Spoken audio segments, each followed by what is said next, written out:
Hey everybody, Mike here with Noonan Sports Specialist. It's Saturday morning, the 1st of September, and I'm here to guide you through the Sunday run of the 2012 train and stay.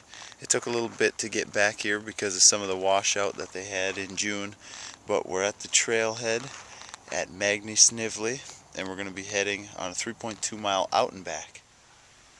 Okay, about a half mile into the run, and I've came to Stuart Creek.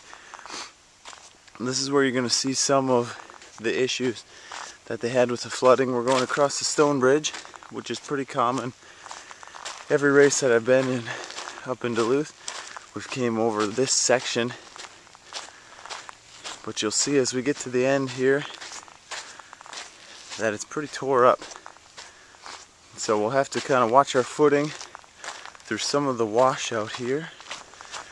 But once we get by this, it's just a short little stretch.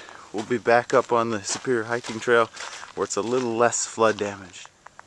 Okay, we made it through the flood washout, and now we drop back down onto the main trail of the Superior Hiking Trail, and we're going to have a few creek crossings here. Well, we've made our way through about 3/4 of a mile of really technical stuff. Lots of rocks, lots of roots, and we've came to our first little creek crossing here. Kind of a homemade bridge that the water flows underneath, and we'll keep on our way. Another little creek over a mile in. I just kicked up my first deer. He was out in the trail in front of me just a little bit. We'll cross over a bridge built by volunteers that help maintain the Superior Hiking Trail, and we'll keep on our way on the 6 mile out and back. Alright guys, we're still following the blue blazes, so we know we're on the right path. We're popping out of the woods a little bit. This will be our first crossing of Spirit Mountain just up ahead. And as we cross, the first look out kind of over Duluth. You can see the water off in the distance. They're doing a little bit of work on the ski hill here, it looks like.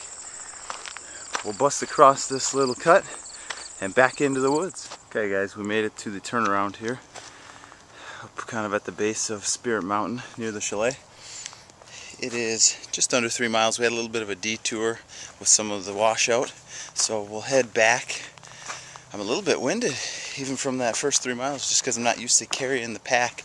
It's about 15 pounds, and I'll carry it during the train and stay. It's got 3 liters of water. We're going to have a first aid kit, some food supplies, and the Superior Hiking Trail Guide. So all the stuff that we should need will be on my back. Alright, I'm going to turn around and we're going to get this thing finished up. Making my way back on our out and back. The nice thing about finishing an out and back up a hill is you get to bomb down it on the way out.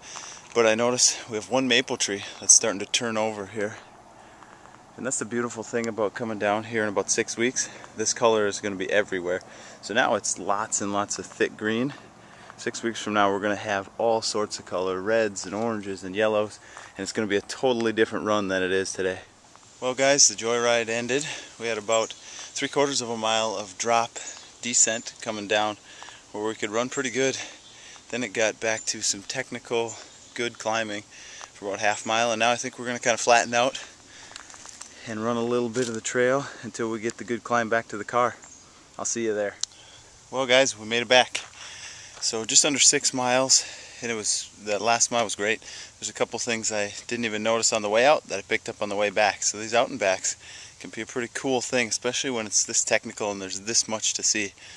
So that was Sunday's train and guided tour. Hope you guys are along with me.